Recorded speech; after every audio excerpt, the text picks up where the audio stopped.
மதீனாவுக்குள் நுழைந்த உடனே ரசூல் ஸல்லல்லாஹு அலைஹி வஸல்லம் அவர்கள் மஸ்ஜிதுன் நபவி என்று சொல்லப்படுகிற ஒரு பள்ளியை கட்டினார். அதுதான் இஸ்லாமிய சாம்ராஜ்யம் உருவாகின்ற ஒரு மிகப்பெரிய ஒரு பாராளுமன்றம்.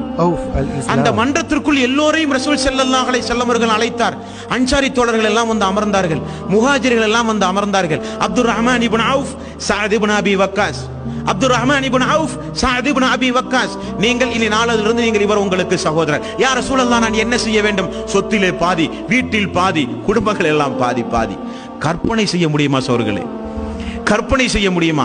இப்படி ரசூல் ஸல்லல்லாஹு அலைஹி வஸல்லம் அவர்கள் ஒவ்வொரு நபர்களையும் இணைத்து இணைத்து இணைத்து இணைத்து இணைத்து பார்த்து கடைசியில் ஒரு 70 நபர்கள் இருந்தார்கள். அன்பார்ந்த சோர்களே, அந்த 70 நபர்கள் தன்னுடைய வாழ்வை முழுக்க முழுக்க கழித்தார்களே. ரசூல் ஸல்லல்லாஹு அலைஹி வஸல்லம் அவர்கள் மரணிக்கின்ற வரை எங்கு கழித்தார்கள்? இந்த 70 நபர்களுக்கும் வீடு இல்லை, இந்த 70 நபர்களுக்கும் உணவு இல்லை, இந்த 70 நபர்களுக்கும் உடை இல்லை. இந்த 70 நபர்கள் மழை வெயிலிலிருந்து தன்னை காப்பாற்றிக் கொள்வதற்காக வேண்டிய ஏதாவது ஒரு கூரைகள் உண்டா என்றால் இல்லை. குளிரடிக்கும் போது போர்த்திக் கொள்வதற்கு ஒரு போர்வை உண்டா? இல்லை. நினைத்த நேரத்திலே உணவு உண்பதற்கு உணவு உண்டா? இல்லை. எங்கே வசிக்கிறார்கள்?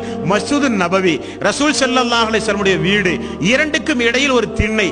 இந்த திண்ணையில் ஒரு 70 நபர்கள் 10 வருஷ காலம் வாழ்ந்திருக்கிறார்கள் அல்லாஹ்வுடைய மார்க்கத்திற்காக வேண்டி என்றால் உங்களால் நினைத்து பார்க்க முடியுமா சோர்களே? உங்களால் உங்களுடைய கற்பனைக்கு இப்படி ஒரு சமூகம் வாழ்ந்ததாக நான் சொன்னால் நான் நம்பவே மாட்டேன் என்றுதானே நாம இருந்தால் சொல்லுவோம். ஆனால் வாழ்ந்திருக்கிறது ஒரு சமூகம்.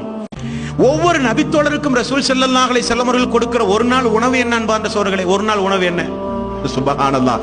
புகாரி 7ஆம் பாகம் வெளிவந்திருக்கிறதை எடுத்து படித்து பாருங்களேன். திண்ணை தோழர்கள் சொல்கிறார்கள், எங்களுக்கு அல்லாஹ்வுடைய தூதர் தருகிற ஒரு நாள் உணவு 2 பேரித்தம்பழம். ஒரு நாளைக்கு 2 பேரித்தம்பழம் ஒரு நாளைக்கு.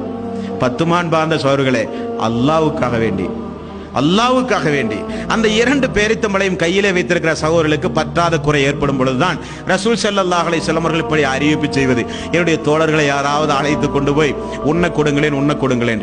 இப்படி ரசூல் ஸல்லல்லாஹு அலைஹி வஸல்லம் அவர்கள் அந்த திண்ணை தோழர்களை கண்ணும் கருத்துமாக பார்த்து வந்தார்களே. இந்த திண்ணை தோழர்களை குறித்து ரசூல் ஸல்லல்லாஹு அலைஹி வஸல்லம் அவர்கள் எப்படி அவர்களோடு வாழ்வை கழித்தார்கள் என்ற ஹதீஸ்களை பாருங்கள் அன்பார்ந்த சோர்களே. ஒரு நாள் பிலால் ரலியல்லாஹு அன்ஹு அவர்கள் ரசூல் ஸல்லல்லாஹு அலைஹி வஸல்லம் அவர்களை சந்தித்து பேசுகிறார். பிலால் அவர்கள் யாரு? அவரும் ஒரு திண்ணை தோழர். யா ரசூலல்லாஹ், நீங்கள் பேரித்தம்பழம் கனிகளையே இந்த வருஷம் பூரா ஒரு 5-6 வருஷம் தொடர்ந்து நீங்கள் இந்த பேரிச்சம்பழத்தை தந்து நாங்கள் அதையே உண்டு யா ரசூலல்லாஹ், எங்களுடைய மலமெல்லாம் இறுகி விட்டது, குடலெல்லாம் இரும்பு போல் ஆகிவிட்டது. யா ரசூலல்லாஹ், நீர் ஆகாரம் எங்களுக்கு கிடைக்காதா?